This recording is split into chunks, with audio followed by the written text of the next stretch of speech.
반갑습니다. 수학교육과 박사과정 김정현입니다.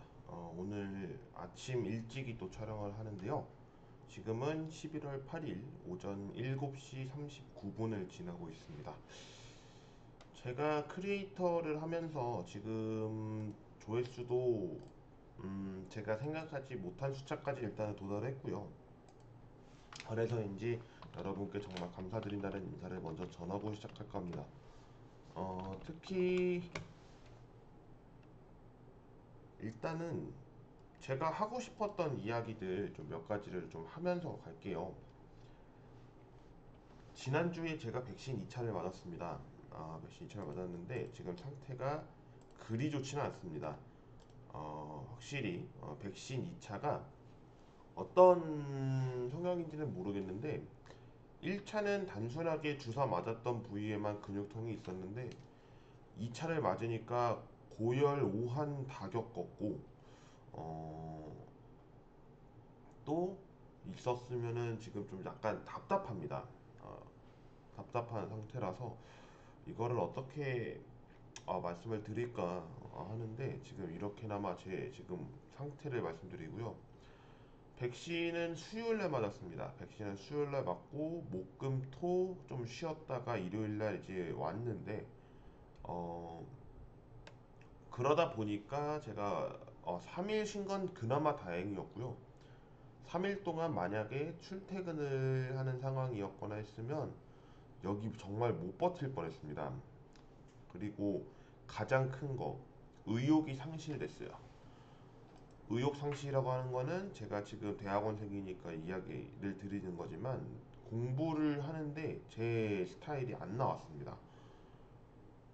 제가 카페에서 주로 가는 스타일인데 카페에 갔더니 공부가 정말 하나도 안 됐고요. 논문 2시간 동안 3개 봤습니다. 정말 못 봤어요. 2시간 19분이죠, 정확하게는. 2시간 19분 동안 논문 3개. 근데 그 3개도 정확하게 본 게 아니고요. 그래서 좀 상태가 괜찮을 때 한번 가봐야지 해서 이제 어제 갔습니다. 어제 다시 스타벅스에 갔는데 조금 그래도 성과는 나타났어요. 그래도 내가 학교 오기 전에는 의욕을 다시 만들고 간다 했는데 다행히 만들어졌는데 여기에 도착 이제 기숙사 도착을 하고 여기 사무실에 오기까지 또 한 번 의욕이 상실돼 버렸습니다. 특히 지금 또 비 오는 날씨거든요. 지금 아마 11월 8일에 제가 업로드가 아니기 때문에 그 상황을 제가 전하지는 못하는데 비가 좀 또 많이 오고 있습니다. 뭐 억세게 오는 건 아닌데 비가 정말 많이 오고 있고요. 이제 날씨가 추워지는구나를 느낄 정도의 비가 오고 있다라고 저는 봅니다. 감기 조심하시고 특히 일교차 굉장히 또 많이 벌어진다고 하는데 여러분들 건강 관리 유의하시길 바라면서 영상을 시작할까 합니다. 특히 코로나 백신 1차랑 2차의 접종 완료율이죠. 1차 접종 완료율, 2차 접종 완료율 관련해서는 사실 간격이 좀 줄어들었다는 거는 뭐 통계적으로 나와 있다고 하지만 글쎄요. 2차가 그렇게 큰 폭으로 증가세가 됐다라고 보기에는 지금 국민들 상대로 뭐 그냥 백신을 투여하는 거지만 과연 이게 효과가 있었느냐를 놓고 보면 아직까지 델파 감염 때문에 돌파가 좀 있죠. 그런 부분은 조금 걱정을 해봐야 되지 않나라는 생각을 하면서 특히나 이 코로나 19가 계속되고 있는 가운데 언제 끝날지는 모르겠지만 또 일상회복으로 전환을 하고 있죠. 전환의 시점이 과연 맞는가도 우리는 또 볼 필요가 있을 겁니다. 아, 어떤 부분에서는 봐야 될 거고 또 어떤 부분에서는 왜 이런 감염까지 초등학생들, 중학생들, 고등학생들 다 대면 수업을 하게끔 하냐 라는 내용도 좀 존재하는 추세인 것 같습니다.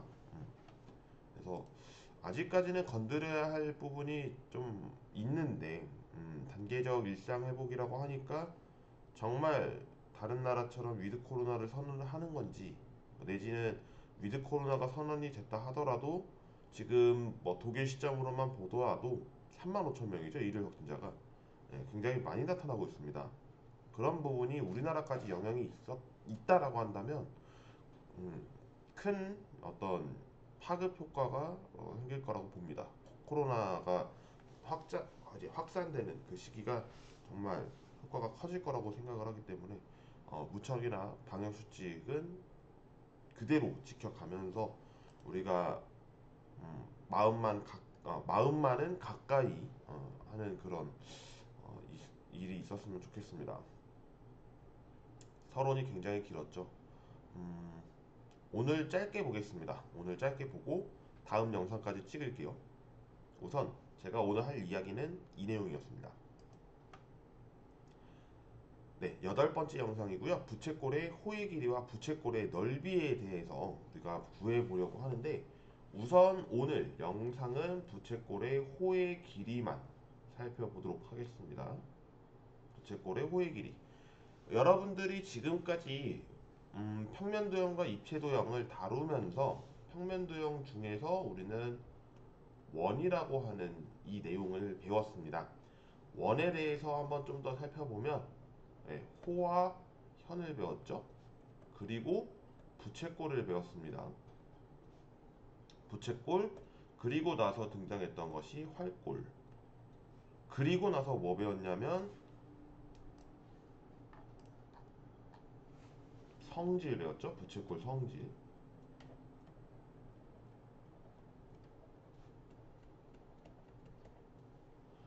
이렇게 해서 우리는 지금 어디까지 한 거냐면 이렇게 1차시였고요. 여긴만 2차시를 잡았습니다. 아시는 분들은 아실 거예요. 그렇게 해서 부채꼴의 성질에서도 중심각의 크기, 호의 길이, 넓이 이 내용을 제가 다뤘던 내용이 기억이 납니다. 그래서 다시 한번 써볼게요. 중심각의 크기 배웠고요. 호의 길이 배웠고 또 넓이 배웠습니다. 그래서 우리는 어떤 이야기를 했냐? 비례한다 라는 내용을 배웠을 겁니다. 비례한다. 중심각의 크기를 A라고 하겠습니다. 호의 길이 L, length L이라고 하고 넓이 S라고 하겠습니다. 그러면 이 세 개의 관계는 넓이로 따졌을 때 L과 A의 정비례한다라고 하는 기호를 썼습니다. 이 정비례한다는 내용을 우리는 이제 비례한다라고 할 거고요. 이 기호에 대해서는 비례는 비례인데 나뉘죠? 정비례냐 반비례냐 이렇게 나뉩니다.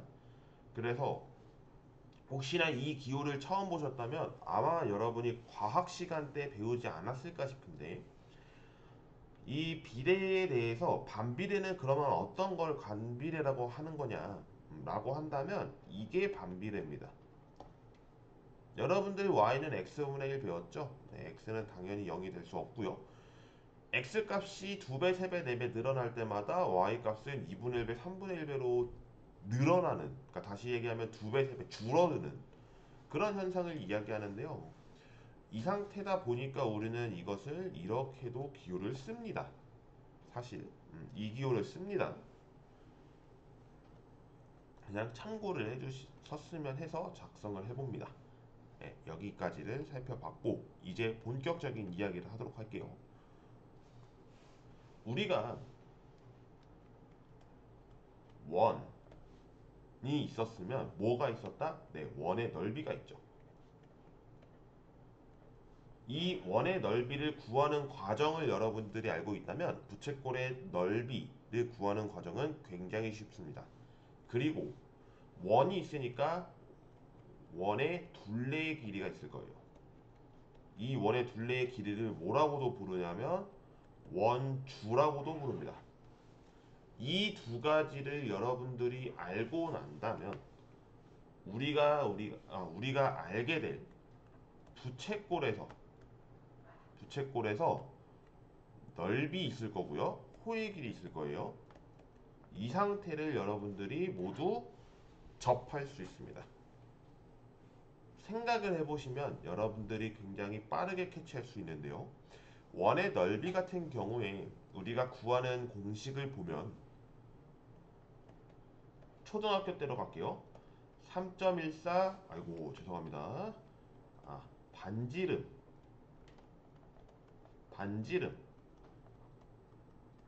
했죠. 여기까지가 원의 넓이를 구하는 식이었습니다. 근데 잘 아시다시피 이 3.14 굉장히 곱하기 귀찮았을 거예요. 소수의 곱셈이라고 해놓고서 원의 넓이를 구하는데 매번 3.14를 곱합니다. 그래서 소수 둘째 자리까지는 굉장히 많이 나타났고, 무엇보다 우리가 이제 여기서 뭐 8, 9 뭐 곱하는 건 상관이 없어요.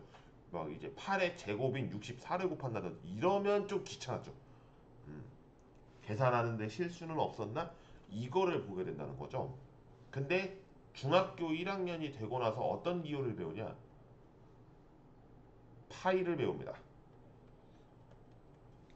파이, 파이라고 읽고요. 기호는 저렇게 생겼습니다. 근데 이 상태에서 이 파이는요, 3.14를 의미하는 것이 아니라 정확하게는 3.14, 1592, 그 다음에 6535, 8979 여기까지밖에 저는 기억을 못하는데 더 갑니다. 지금 여기까지만 보더라도 규칙이 없어요. 규칙이 없어요. 그러니까 대단한 거죠. 이 파이의 의미는 원주율인데 이 원주율이 어디까지 가는지를 몰라요. 몰라요. 아, 그런 광범위한 이 소수점에 대해서 계산을 우리는 굳이 할 필요는 없으나 우리가 알아야 되는 거는 3.14라는 이 의미, 이 부분이라도 좀 알았으면 하는 내용입니다. 원의 둘레의 길이는요, 반지름 곱하기 2를 합니다. 그리고 3.14. 그러니까 우리는 이 반지름 곱하기 2를 뭐라고 불렀냐면, 네, 지름이라 불렀죠. 그래서 우리는 공식으로 하기를 원의 넓이를 파이 r 제곱이라고 했고 원주는 2파이 r이라고 했을 겁니다. 여기까지가 공식이에요. 여기까지가 공식이에요. 우리는 이제 원 관련해서는 초등학교 한 5, 6학년인가요? 그때 배우는 걸로 알고 있는데 그때 배운 지식을 가지고 여러분이 잘 이용을 해주시길 바랍니다. 나중에 원의 넓이는 왜 파이 r 제곱인지 2파이 r인지 2파이 r은 왜 원의 둘레의 길인지 살펴보는 시간도 한번 가져볼게요. 자, 그 다음 부채꼴인데요. 부채꼴은 여러분들 아시다시피 원이 이렇게 있잖아요. 원이 이렇게 있으면 뭐가 있다? 네, 반지름이 있겠죠. 여기서부터 여기까지에 대한 반지름이 있을 거예요. 그럼 무슨 이야기를 하게 되냐? 여기. 그러고 보니까 우리는 여기서부터 힌트를 얻을 수가 있는 거죠. 전체 원에서 해당되는 이 부분까지의 범위라고 보면 되는 거죠. 그러니까 전체를 우리는 몇 돈지는 모르겠어요. 몇 돈지는 모르겠어요가 아니죠. 전체는 우리가 몇 도인지 알아요. 몇 도? 네, 360도예요. 360도 가운데 몇 도를 차지하고 있느냐? 중심각의 크기를 나타내는 거죠. 그럼 이것을 우리는 전체 2파이 r 중에서 얼마를 차지하겠느냐? 내지는 360도 가운데 몇 도를 차지하는 것이 파이 r 제곱 대 몇을 갖고 있느냐를 가지고 계산합니다. 그러니까 대부분의 주어지는 내용은 이 중심각을 이용할 거예요. 아니면 중심각이 아니면 호의 길이나 넓이를 가지고서 계산을 하겠죠. 그럼 우리는 이것을 무엇이라고 할 거냐면 x라고 하겠습니다. 일단 도도 모르니까요. 그리고 호의 길이와 관련해서는 우리가 l이라고 한번 써보고요. l 다시라고 해볼게요. 넓이 s 다시라고 해보겠습니다. 그러면 우리는 넓이 s 다시를 계산할 때 어떻게 계산을 하게 되냐면 파이 r 제곱 곱하기 360도 분의 x 도라고 쓰면 됩니다. 근데 도는 필요가 없기는 해요. 왜냐면 약분됩니다. 도도. 호의 길이 볼게요. 호의 길이도 마찬가지예요. 호의 길이는 2파이r 곱하기 360분의 x가 됩니다. 그러니까 우리가 여기서 알아야 할 거는 뭐냐면 2파이r 제곱, 2파이r이라고 하는 원의 넓이와 원주에 대해서 중심각의 크기가 얼마인지에 따라서 비례한다고 했으므로 이 각을 곱해주면 됩니다. 360도보다는 당연히 작겠죠. 그래서 이 부분에 대해서 우리가 식을 알게 된다면 굉장히 쉽게 우리가 구할 수가 있다라고 하는 것을 알려줄 수가 있겠습니다. 여기까지 살펴보는 시간을 갖도록 할게요. 자, 우선 우리가 다시 한번 살펴볼 필요가 있을 것 같아서 정리해 보겠습니다. 이제까지 했던 거는 우리가 호와 현 배웠고요. 그 다음에 부채꼴, 활꼴 배웠고, 부채꼴의 성질에서도 중심각의 크기, 호의 길이, 넓이 이 세 개에 대해서 정비례한다라는 내용을 배웠습니다. 정비례한다는 내용보다 우리가 이제 중심각의 크기가 두 부채꼴에 대해서 같으면 호의 길이 같고 넓이가 같습니다. 라고 하는 것을 배웠고, 중심각의 크기가 두 배라면 호의 길이도 두 배, 넓이도 두 배 차이 난다는 것까지 지난 영상을 배웠고, 이번에 원의 넓이, 원의 둘레의 길이와 관련해서 부채꼴도 부채꼴의 넓이, 부채꼴의 호의 길이를 배웠습니다. 이 부분에 대해서 우리가 계산을 할 적에는 이제 아까 영상을 보여드렸던 내용을 참고해 주시면 될 것 같고요. 영상에 대해서 이 부분을 여러분들이 잘 기억해 내시면 이번 영상에서는 좀 더 좋은 본보기가 되지 않을까 생각을 합니다. 자, 그래서 오늘 영상은 여기까지 촬영하도록 하고요. 다음 시간에 관련해서 제가 부채꼴의 넓이를 살펴본다고 했는데 지금 다의 이야기를 한 상태거든요. 그렇지만 하나 하지 않은 게 있어요. 뭐냐면 중심각의 크기를 모르는데 호의 길이와 넓이를 구해야 된다면 어떻게 구하겠느냐를 살펴보겠습니다. 그래서 이 내용을 여러분과 함께 살펴보도록 하고 오늘 영상을 접을까 합니다. 시청해주신 모든 분들 감사드리고요. 다음 시간에 뵙도록 하겠습니다. 고맙습니다.